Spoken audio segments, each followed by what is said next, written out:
Today's conversation shines a light on a bright new voice entering the funeral profession, software innovator Grant Magdanz. His journey, shaped by personal loss and a desire to make a difference, has led to one of the most promising tools our field has seen. You'll hear how his AI voice system brings compassion, clarity, and support to funeral homes everywhere. I'm Danny Jefferson, and I'm here today without Alan, so I'm going solo today. I'm happy to introduce to you Grant Magdanz. Now, I'm going to spell that Magdanz. Grant is a really up and coming guy. You're going to hear about him a lot in our profession over the coming months and years, probably. He is with a company called Miravan. Is that how you pronounce it, Grant? That's correct. Nailed it. Welcome today. Do you want to give us a 20-second, 30-second commercial on yourself before we get started so people know who you are and why we're talking? Yeah, would love to. So I'm Grant. Thank you for the intro, Danny. Really excited to be here. Excited to talk about what I'm doing and about the industry. I'm new to the industry. I'm a software developer. I've worked at VC-backed startups my whole career and became a little disillusioned with the lack of impact I was having in that world. And my dad passed away just over a year ago. And that was my first introduction to the world of funeral homes and what you all do. So I was interested in taking my skills as a software developer and applying it to an industry in an area that's a little more impactful. So that's why I'm here. I'm just here to learn, understand, just trying to understand how this all works right now. Well, Grant, we didn't talk much about that. I met him, Grant, in Chicago at the NFDA, National Funeral Directors Association meeting. It was wonderful to meet him. We had already gotten together by email, I think, prior to that. So we made the connection ahead of time so we would see each other face to face when we were there.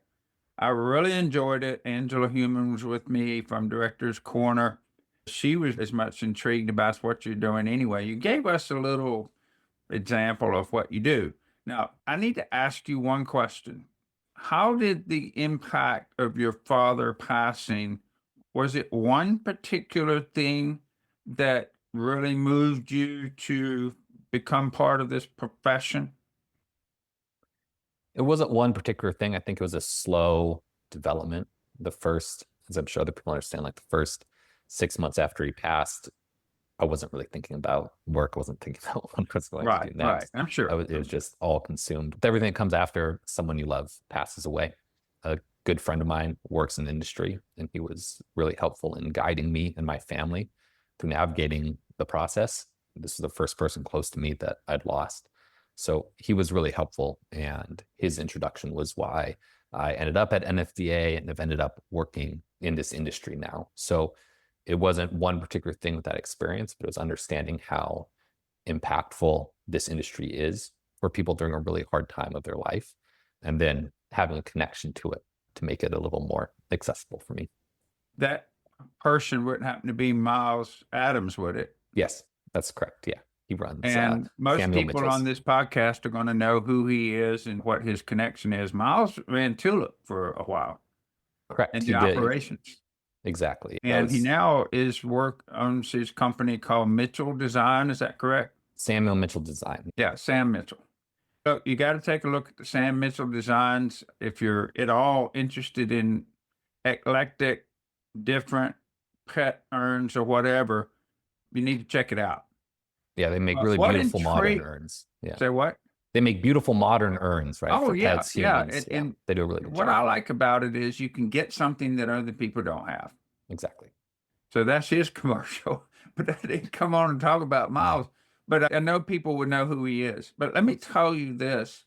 When you showed me your phone to let me talk or hear a conversation of getting a first call at the funeral home, 3 o'clock in the morning, and the only thing that is talking to the person is not a email or whatever, it is a live voice.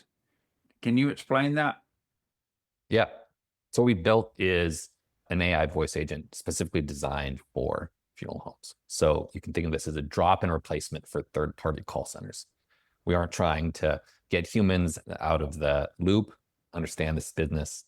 The human connection is one of the main values that funeral directors and funeral homes provide. So it's not about getting humans out, but like you said, it's about helping funeral directors have some sleep, get some time off while still being notified when something really important needs their attention. So AI has made a lot of progress this last few years, as I'm sure people have seen on the news. And one of the ways they made progress is in being able to generate real sounding voices, empathetic voices. And essentially AI agents are able to understand context. They understand context, they can ask questions, they can triage calls when they come in, they can take notes, and they can collect information. And this is all done in a way that, again, in our case, is designed specifically for funeral homes to handle the sensitive calls that funeral homes get. So how does it handle emotion?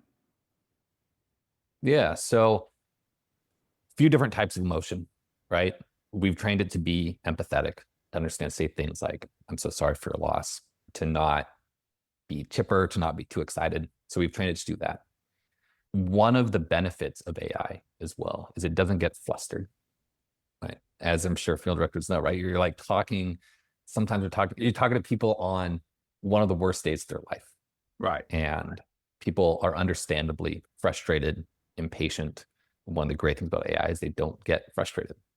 It handles, you can yell at it, you can be frustrated with it, and it handles it with care every single time, right? You don't get an agent on their bad day either, right? The AI agent is consistent, it is calm, it is understanding, and it is designed to move the conversation along and also understand that if someone doesn't want to answer a question, you don't have to force it, right?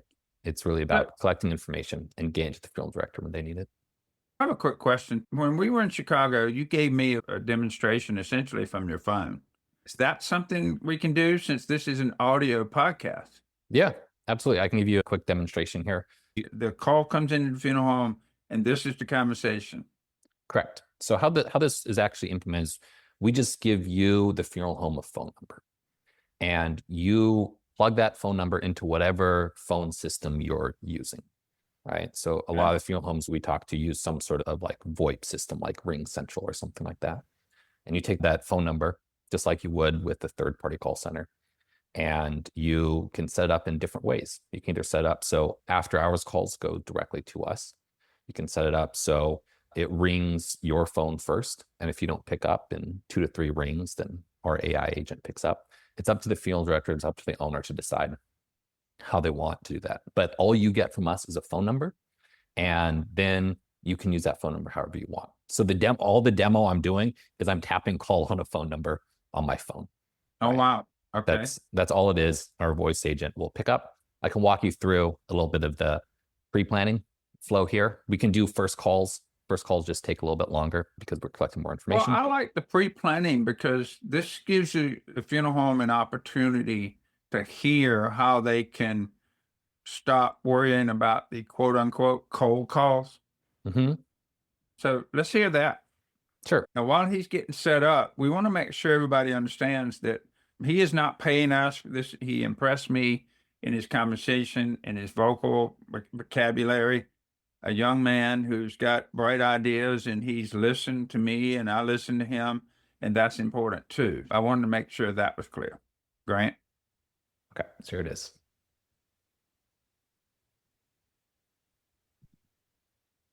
Thank you for calling Mirvan Funeral Home. This is Casey. Hi, Casey. What do your cremation packages cost? Our cremation packages are as follows. The ultimate package is $1,295 and includes expedited cremation and local or national delivery. The premium package is $895 and includes hand delivery of the cremated remains. The basic package is $495. Are you calling because someone has just passed and needs to be brought into our care? No, I'm just planning for the future.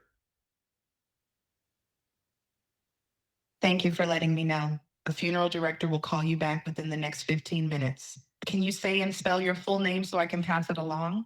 Yeah, it's Grant Magdanz, GrantMagdanz.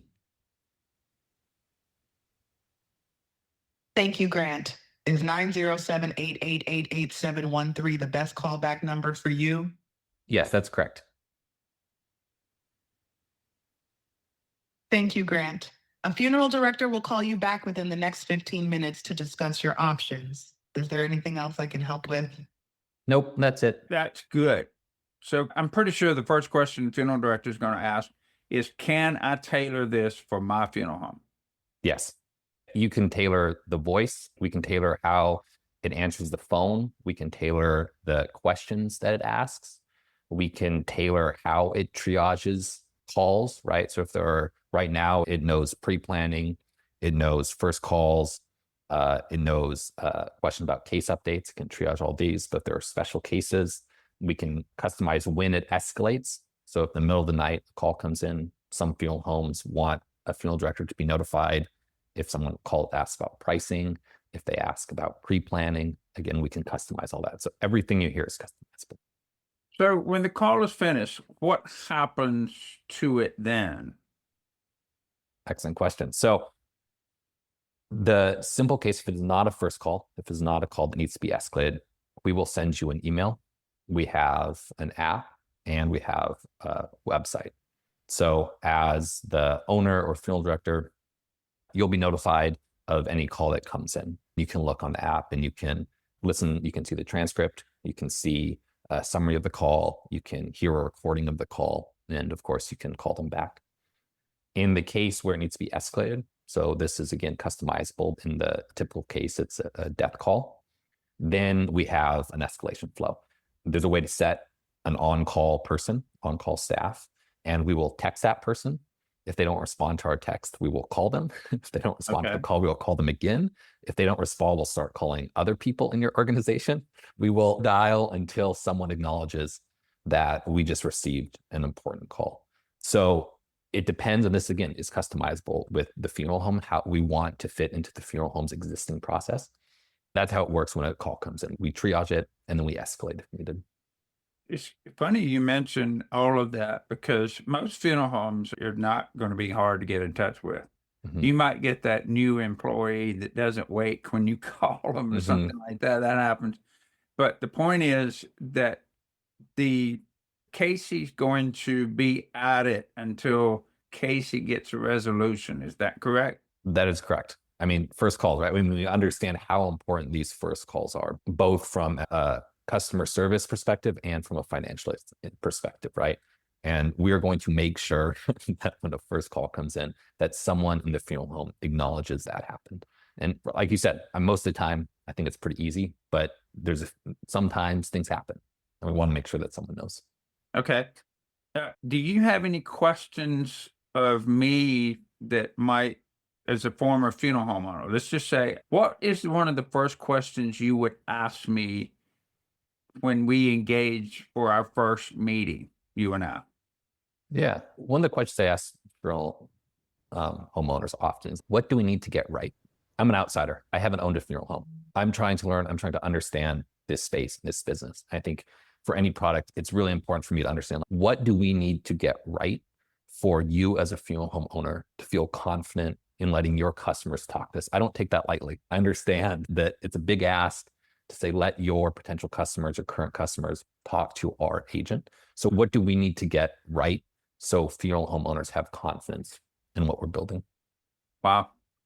I really, really like your answers. I like what you're doing. I like everything the way you've got this set up. Again, the clarity of the call was important. It was important on the day that I heard it, and most people that know me know I'm hard of hearing. I heard it clear. I heard it from his phone, from Grant's phone, as we were standing there. Angela was listening. We were intrigued by the way it really did not come across as an AI agent or anything like that. Obviously, if you're using AI, you've done AI, you can kind of pick up on it, little cues, but the average public is not going to pick up on those cues. And regardless, all they want is somebody to call them back. How quick would a director be able to call them back? We'll send you an email. They usually send within 60 seconds of the call ending. Same thing with the text that we send. So within a minute of the call ending, if a director gets a notification, they'll be able to call them back. Wow, 60 seconds to give contact information, website information, anything else that you might want to give our listeners. I really recommend that if you're listening to call them and find out how they can help you. Grant, what would those contacts be? We are currently piloting with a few funeral homes. We have a few more spaces for other funeral homes. So if you're interested in this, we'd love to talk.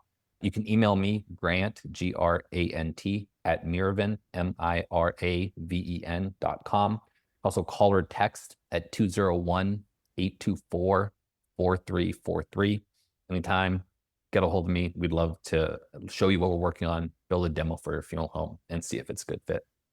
I really appreciate you coming on the show. We've got some surprises for you coming in the next few days. You need to pay attention over the next week as to what we're doing. And remember, you can do it and we can help. You have been listening to Danny Jefferson and Alan Creedy, your JNC advisors.